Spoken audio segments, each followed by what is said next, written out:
You want a step-by-step tutorial on this look? Let's do it. So we're gonna start with a pot concealer, and this is going to be essentially our base. Now, I do talk about not putting concealer where we have friction, and we're still not going to do that. We'll do it a little bit differently, kind of here in the socket, but for right now, we need to make sure that we have a nice, even base from the socket to the brow bone. So I like to use a pot concealer for this, but pot concealers, they can tend to be a little dry, but that's also why they can work around the eye, kind of that idea where we were talking about just now. But a little bit of warmth on the back of your hand and pick it up with a fluffy brush. And then we're just gonna start to buff that through here. I'm gonna tap for more coverage, and once I get that coverage, I'm gonna start to swirl. And I'm just gonna keep building. Remember, if you tap, you get more coverage. And then when you wanna move it and just kind of buff it around, that's where the buffing comes in. But you're gonna lose coverage when you buff. So that's just something to think about, even when it comes to complexion, eye makeup, really anything. So this is a really good beginner tip. What I'm gonna do is I'm gonna take a very flat, precise brush, and I'm gonna take some concealer. I'm gonna turn to the side here so you can really see. And I am going to use this as a guideline. You might hear my mom in the background. She's playing with Jean Bean. Jean Bean's the cat. But what we're doing, and this can be blended out later, but this is a really nice starting point. So essentially we're just doing a very smoky wing, and it's a very classic look. It's something I feel like all of us should know and feel very comfortable doing. So what I like to do here is I'm gonna take this Stila, notice it's lighter too. I want everything to be a little bit lighter than my skin tone so the black really pops. But the reason we're gonna use this instead of concealer is because these type of liquid shadows and sticks, they're gonna completely dry down. But I do want you to notice that I'm trying to stay clear of where I'm going to smoke that liner. When we start to layer things, sometimes it can get a little patchy and a little crumbly. So we're just gonna avoid most of the lash line part here. Now it's time to grab the liquid shadow that she actually, if I know how to use this, the liquid shadow that she actually used. We're gonna grab a very small amount, and I feel like this will be good, turning to the side, and essentially we're just gonna start lightly tapping this. If you feel a little uncomfortable, even with a brush this small, I would recommend switching to something even this small. When we start out with smaller brushes, when we are getting comfortable with these types of kind of smoky but intricate looks, it can really help us not mess up quite as much. Smaller the brush, essentially, the more control. Takes a little bit longer, but it really helps us. So I'm just gonna keep tapping. This is so pigmented, by the way, and actually don't hold it like that. Go ahead and close it. Don't leave it open for a minute straight while you yap. Put a little bit on the back of my hand, and anytime you have a look like this, it's really and truly all about building. And this is where, remember our guideline? It starts to really come in handy. Just trying to make sure I'm nicely in focus here. And I'm just stamping. Remember, we can still clean this up, and don't be afraid if it does go into your guideline, but you'll see that it's kind of created a little dam, if you will. And just keep pressing. I'm just gonna let this run. We wanna keep it the deepest part, closer to the base of the lashes.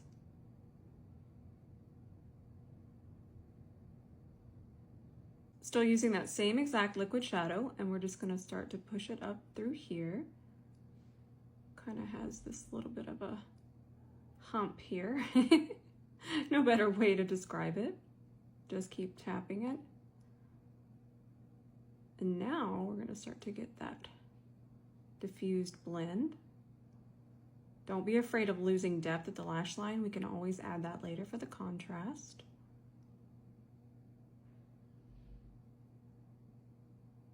And since we want more intensity, we're just gonna switch to a smaller brush. Well, come on in, Doug. My dog just opened the door. And this, we're gonna keep really close to the lash line. See how the depth just really makes it come together? And then go ahead and extend that out this way.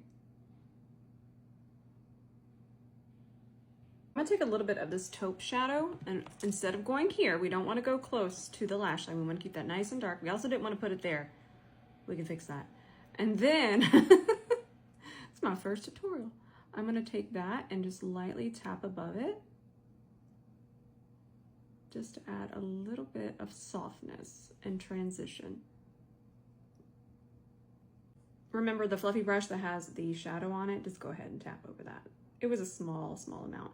And in fact, this is kind of a good learning moment. I have almost none on here. So if I want to even use this to blend or correct, I absolutely can. That's a really good tip. So I am going to use falsies, but I'm going to use falsies that are very cat eye shaped. And what that means is that they're usually shorter here on the front and they kind of go to a cat eye more length on the outer corners. But I am using my Prada mascara first, and I'm really wiggling that into the lashes, and that this particular wand kind of creates a very mini but still there tight line.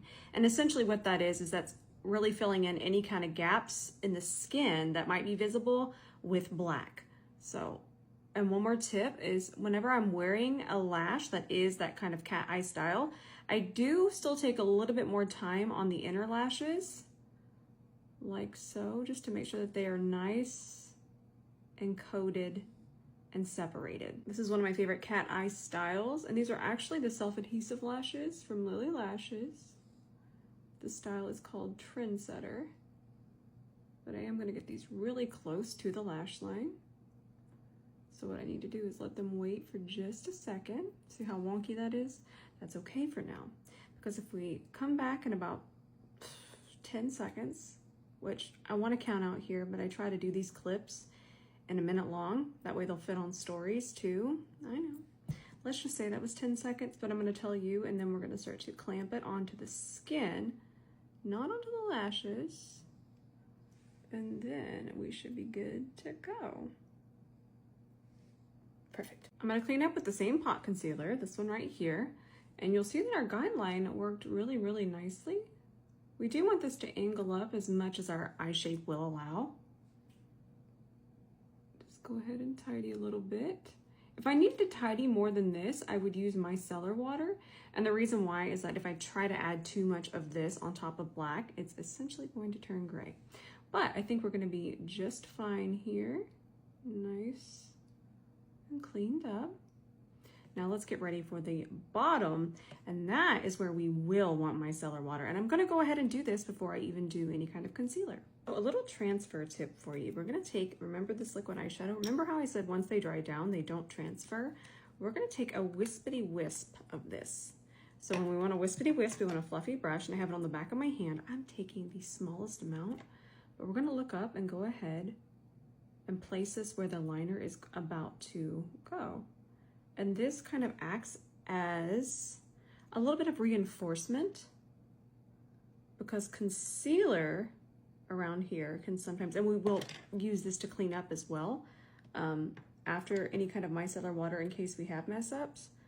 But doing this really is going to make a difference on transfer and movement with the liner later. I want you to be messy, okay? Don't be afraid of this. That's where cleanup comes in, and that's kind of my teaching style.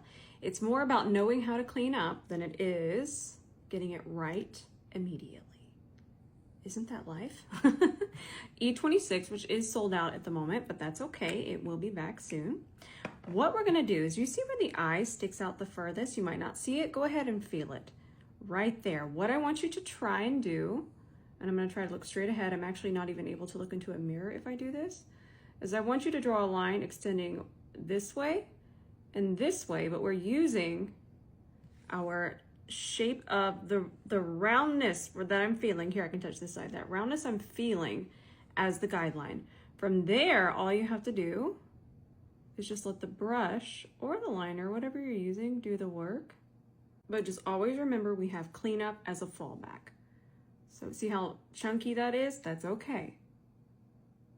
And then I'm going to keep extending it this way. Now my eye shape is going to be different than Sydney's, so we're going to adapt it. Ooh, we're getting there. Okay, let me show you cleanup. Micellar water, I'm telling you, it's a game changer. Especially, I really do like this one. It doesn't leave a residue, and I don't have sensitive skin. I'm going to be honest with you, but my friends that do are able to use this one and not have to wipe it away. So that's one of the reasons I love to use it for cleanup. I actually use cleansing balm to take my makeup off, because I don't find really any micellar water strong enough to take off the formulas of makeup that I use. So it's just a nice little fun fact. And I'm just gonna keep doing this. And what you're seeing me do here is wipe off excess micellar water on Sheila and excess product that I'm taking away. But don't worry, we still have liquid eyeshadow we're gonna use to really make this pop and clean it up even more. Now to make sure that this doesn't turn gray, even though we aren't really using it to clean up, we're just using it to pop, it's gonna be better to use a liquid eyeshadow for this. And that's gonna go right underneath. And now we're almost to complexion. Sydney's under eye looks pretty bright. So I'm gonna do my brightening underneath. I feel like this is a really good way to get a bright under eye if you are wanting something a little bit more subtle. So we are essentially underpainting. That's what we're doing. I'm reaching over here to the side to grab this. Ooh, and it's important that we smooth this out really, really nicely. And if you still wanted to do corrector underneath this, you absolutely could. When you use a dense brush like this, you're able to get everything super, super, super thin across the skin. And that is what stops creasing if you're wanting to do layers. I feel like when we think layers, we think very, very heavy, but you have to keep in mind that you can get layers very thin across the skin. It's just important to use products that are really, really pigmented. I'm gonna use these concealers. This is the Estee Lauder Double Wear Concealer. I'm gonna use it as concealer, 2.5C under here. And you know what? I might even take a makeup spatula, which I had here, and we all know that things tend to run away from me. No, I hear it. There it is. I'm just gonna take a makeup spatula and smooth that out. That really does make a difference. It makes a difference because thin application at the very first, actually, that's what I'm trying to say, makes a difference. So if you can take a makeup spatula and smooth things out before you go in with your tool, whether it be a brush or a sponge, makes a difference. And then I'm gonna use shade 3 and I'm gonna do the same thing, 3C. And then this is gonna be my foundation shade. So this is gonna be my first time trying this. I don't even know how to say it. 𝗕𝗘𝗧𝗬. I will research. And then before I blend, this is gonna be a nice hydrating spray. Give it just a second, because if it's laying on the skin, again, if it's not laying evenly and just a little dried down, what can happen is it could make it patchy, but I think we're gonna be good. Perfect. And we're using a C42 because of that density to get this really thin across the skin. And then for concealer, I will switch back to the C32. Blend this out. So I have the bronzer that Mel used, and I actually like to apply bronzer on top of wet foundation, and it sounds very scary. This particular brush fiber is not going to be scary when it comes to applying dry on top of wet. And also I feel like formulas have come a really, really long way, the way they interact with our skin. So we're just going to do a nice veil of this. One thing about me is I'm gonna go heavy with the bronzer. I have to hold back. I like bronzer. And since we're still in that wet state, we're gonna go around the edges. Now I don't like to directly go on top of the bronzer, just kind of these edges to blend. And the reason why I don't wanna go directly on top is if I'm moving foundation around on the face with my brush, what can happen is our bronzer can get kind of dull. What we use the term muddy. And it can also change color. And that's really essentially what muddy and dull can mean, and then the patchiness comes in. But you can certainly graze the edges. And I didn't buy the shade, I purchased these. I actually purchased another one, not important right now. But I'm gonna mix these two shades. This is the formula she used, but not the shade that she used. But we should be good. We're just having fun here. Now somewhere, okay, we'll just use the C41. Just to kind of blend these. Pretty. So I want a lighter veil. We're gonna grab what I like to call the puff brush. This is the D1, dual-ended.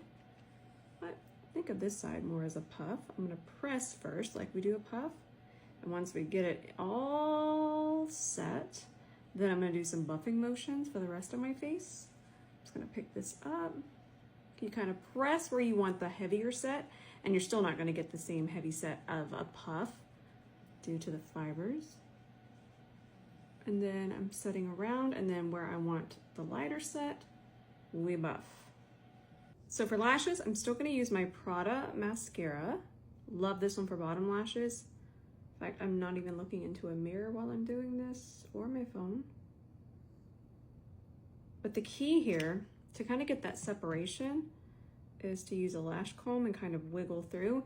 And then what I am gonna do is I'm gonna take and just kind of clump them in tiny little sections. And that's what's gonna give us that doll-like effect. I'm gonna use this new Dominique Cosmetics lip pencil. How cool is this shape? It actually comes with a sharpener, but we'll do a tutorial on that. This is the shade Toasty Peach. And I'm just going to, and remember, I have lip treatment that has been sitting on my lips this entire time. And that really helps everything. I do blot a little bit because I don't want to change formula, but I also want to use that lip treatment to my advantage to really help lip liners move around and even blend. And then I'm just going to top it with this Revlon lippy here, just for some extra shine, because it doesn't look like the lip itself has a lot of color in the center, but it has a lot of shine. And I love these, by the way. Let's go ahead and check our work. Pretty close. I love this eye so much. I can't stop staring at it. All right, my friends, if you made it to the end, thank you. This was a long one. And thank you for sitting with me. I hope that you learned something. Even if you don't want to recreate this look, I still hope that there was some information here that can make your day-to-day makeup just a little bit easier. So I love you, and thanks for being here. Bye for now.